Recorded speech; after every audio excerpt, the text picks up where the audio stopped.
Un vagabond est arrivé dans notre cour en courant. Il était blessé et avec Léo, mon meilleur ami, on lui a pansé la patte. Ensuite, on l'a nourri et on est parti au balançoire. On s'est tellement amusés ensemble. On a même échangé des bracelets d'amitié avec nos initiales. Quelques jours plus tard, Léo et ses parents ont déménagé dans une autre ville. J'ai regardé la camionnette s'éloigner et j'ai pleuré. Au début, on s'appelait souvent avec Léo, mais avec le temps, on a arrêté. Bonjour, je m'appelle May. J'étais une bonne fille gentille en primaire et au collège. Mais un jour, tout a changé. Quand j'ai commencé le lycée, mes parents ont divorcé. Je suis restée avec ma mère. Elle passait des moments difficiles et elle ne faisait plus attention à moi.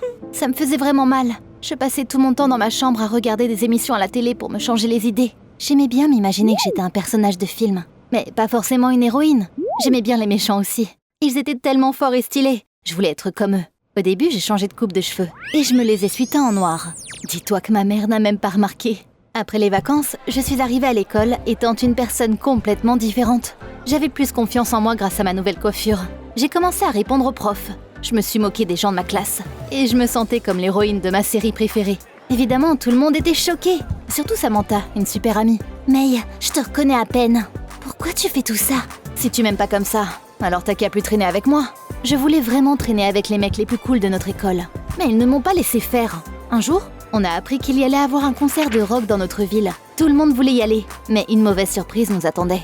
Le directeur nous a obligés à regarder la pièce de théâtre de l'école ce jour-là. Au début, ça m'a vraiment énervée. Mais après, j'ai une idée. Le soir avant la pièce, je me suis faufilée dans l'école. Je suis allée aux toilettes et j'ai ouvert tous les robinets. L'école était inondée. J'ai tout filmé en vidéo et je l'ai envoyé à la pire brute de l'école. John était le chef des gars avec qui je voulais traîner. Imagine un peu le chaos le lendemain matin. Toute l'école était en panique et le directeur et les profs étaient horrifiés. Ils ont dû annuler la pièce et appeler quelqu'un pour gérer l'inondation. J'étais tellement fière de moi. Et surtout, John est enfin venu me voir. Je ne savais pas que t'étais aussi cool. Tu veux aller au concert de rock avec nous? Si je voulais y aller? Mais évidemment. On a quitté l'école, puis Samantha m'a appelée d'un coup.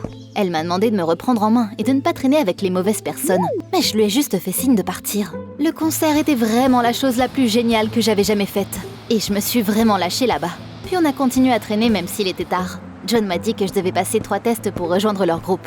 Tout d'abord, je devais dire au directeur que c'était moi qui avais inondé l'école. Ça ruinerait complètement ma réputation de bonne fille. Deuxièmement, je devais me faire un vrai tatouage. Il m'a promis de me parler du 3e test une fois que j'avais réussi les 2 premiers. Je voulais vraiment traîner avec eux, donc j'ai accepté. Le lendemain, le directeur a essayé de trouver qui était responsable de l'inondation. Pendant la pause, je suis venue à son bureau et j'ai tout avoué. Il ne s'y attendait tellement pas. Il m'a regardé la bouche grande ouverte et s'est mis à gueuler. Ensuite, il a appelé ma mère à l'école. May, tu pensais à quoi? Comment t'as pu faire ça? Oh, ne commence pas à m'engueuler maintenant. C'est pas comme si tu tenais à moi. On s'est engueulé. Je suis sortie du bureau du directeur et j'ai claqué la porte. Je suis tombée sur John à l'entrée de l'école. Il avait l'air heureux. Et il m'a suggéré de passer le 2e test. On est allé dans un salon de tatouage où travaillait son cousin. John m'a expliqué que les mineurs ne pouvaient pas avoir de tatouage à moins que leurs parents viennent avec eux. Mais son cousin a fait une exception pour nous. Quand j'ai eu le tatouage, j'avais tellement d'adrénaline. Je me sentais adulte et libre. Après avoir fait quelque chose d'aussi fou et d'être allée au concert de rock, j'ai décidé de changer complètement mon look. J'ai coupé mes cheveux encore plus courts pour ressembler à un punk. Et j'ai acheté un tour de cou en cuir avec des pointes, des bottes de l'armée et une veste en cuir. Mon look final était incroyable. Le soir, je suis rentrée chez moi et j'ai couru vers ma mère. Elle était sans voix quand elle m'a vue. Quand elle a vu mon tatouage, elle a commencé à crier. « Qu'est-ce que tu t'es fait ?» Ça m'a vraiment énervée. Ça faisait tellement longtemps qu'elle se souciait plus de moi. Alors pourquoi commencer maintenant? Je fais ce que je veux. Ma vie personnelle ne te regarde pas. Je suis montée dans ma chambre. J'ai fermé la porte et j'ai mis de la musique rock à fond. Le lendemain, je suis venue en retard à l'école exprès. Quand je suis entrée dans la salle de classe, mes camarades de classe m'ont regardée choquée. Le prof a soufflé fort, puis il m'a demandé de me changer tout de suite. J'ai répondu qu'il n'y avait pas d'uniforme dans notre école et que tout le monde pouvait donc porter ce qu'il voulait. Puis, j'ai soudainement remarqué un nouvel élève dans la classe. C'est bizarre, parce que j'avais l'impression de l'avoir déjà vu. Où est-ce qu'on aurait pu se rencontrer? Après le cours, il est venu me voir. « Salut, tu ne me connais pas, c'est Léo. » J'étais tellement surprise que je n'ai pas su quoi dire. Mais oui, évidemment! On était potes quand on était petits. Apparemment, sa famille avait récemment redéménagé en ville. J'étais toute contente de le voir et j'ai tout de suite traîné Léo vers mes nouveaux potes. Mais il n'était pas le bienvenu. Tout le monde a commencé à se moquer de lui parce que Léo n'avait pas l'air assez intéressant pour eux. John l'a insulté. Léo était sur le point de partir et il m'a regardé inquiet. « May, tu te souviens du 3e test? Tu peux le passer tout de suite. » J'ai un peu hésité, mais j'ai choisi de partir avec le groupe. On est arrivé dans une zone avec plein de gratte-ciel. John a dit qu'il aimait bien aller sur les toits de bâtiments comme ça et traîner là-bas. J'étais donc censée aller avec lui. Franchement, j'avais super peur. Mais je voulais qu'il me respecte. Donc j'ai dit que c'était comme une promenade au parc pour moi. On est monté par l'issue de secours. D'un coup, j'ai pensé à Samantha.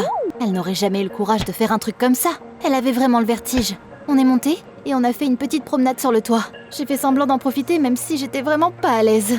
Quand on est descendu, j'ai poussé un soupir de soulagement. Puis j'ai entendu une sirène. Les flics nous avaient vus. Faut qu'on parte d'ici.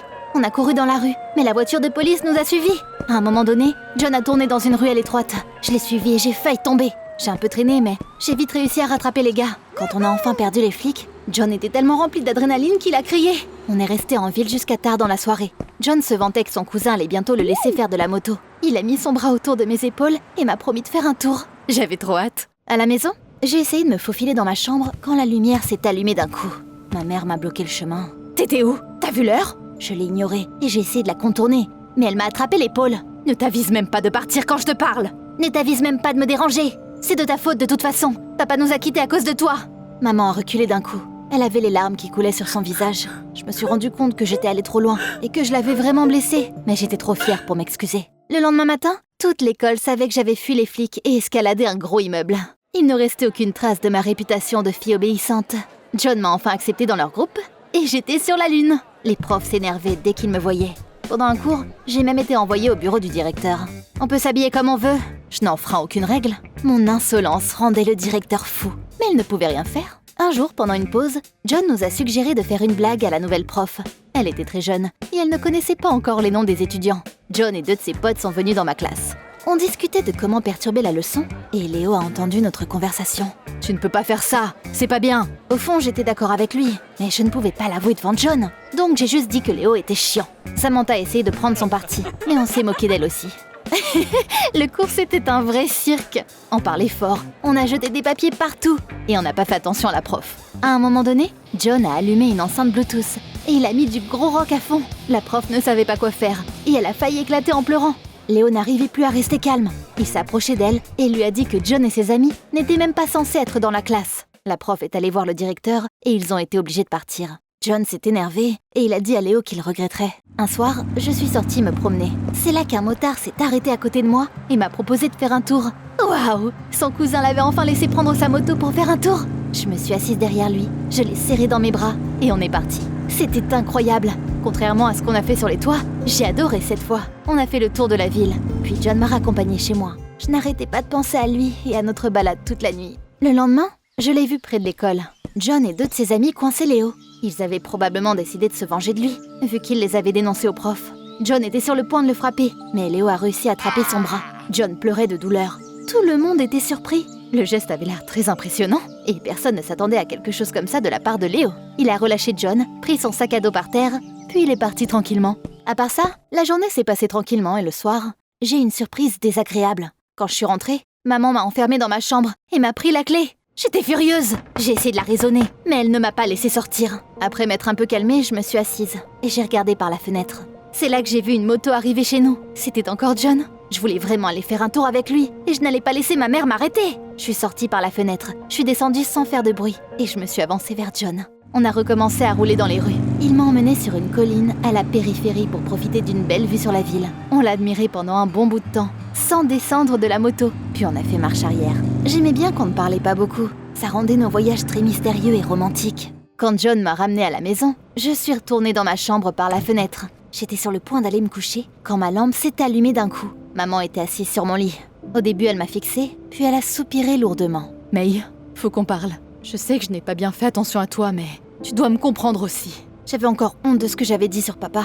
Mais au lieu de m'excuser, j'ai continué à être impolie. Elle n'aurait pas dû m'enfermer. Maman s'est fâchée. Elle s'est levée du lit d'un coup. Puis, elle a dit que j'avais un couvre-feu à partir de maintenant. Je comptais bien ne pas le respecter.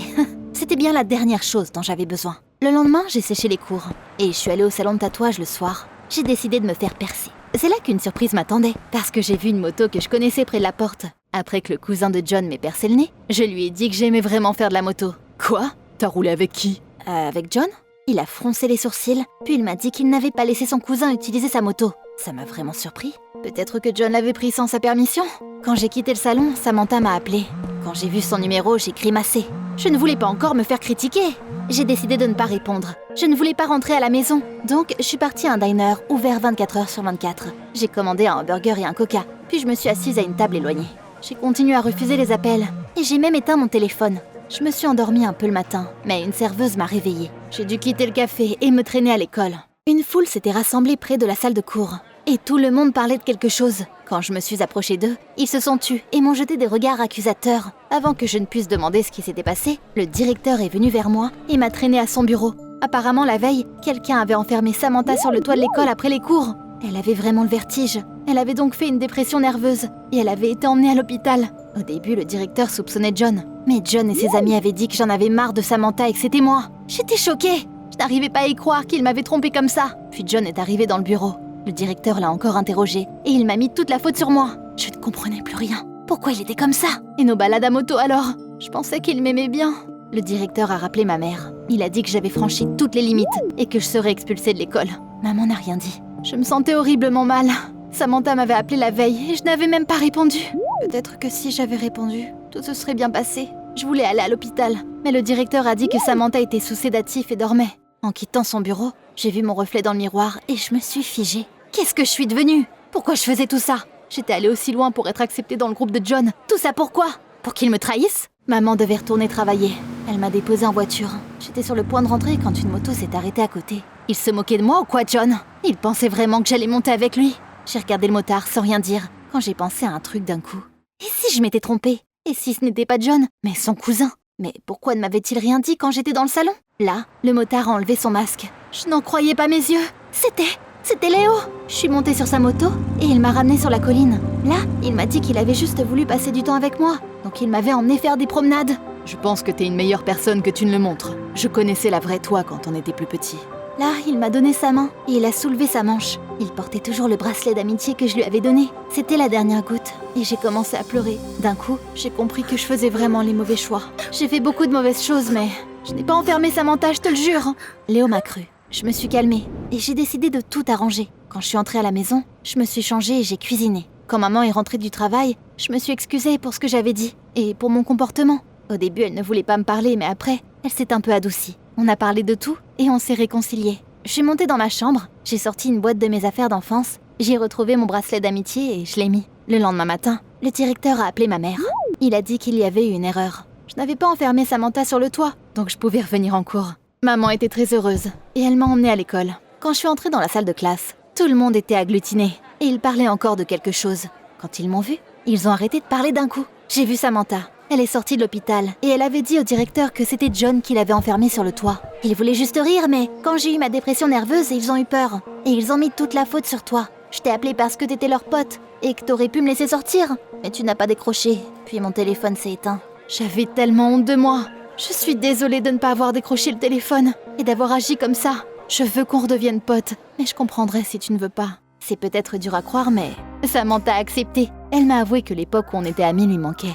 John a été expulsé de l'école. Ses potes ont essayé de continuer à faire comme lui pendant un certain temps. Ils se moquaient de moi parce que j'étais redevenue une bonne fille.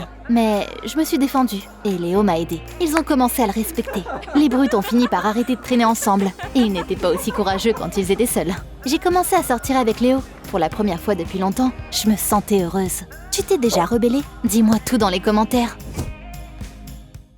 Si vous regardez ceci, vous avez déjà enfreint les protocoles de la Fondation SCP. Restez où vous êtes. L'équipe de nettoyage est en route. En attendant, vous pouvez regarder les histoires de personnes qui ont eu la chance de rencontrer les objets SCP les plus anormaux. À l'arrivée du personnel de la Fondation, vous serez traité par des amnésiques de classe A. Et vous ne vous souviendrez de rien. Cet enregistrement s'autodétruira dans 3, 2, 1...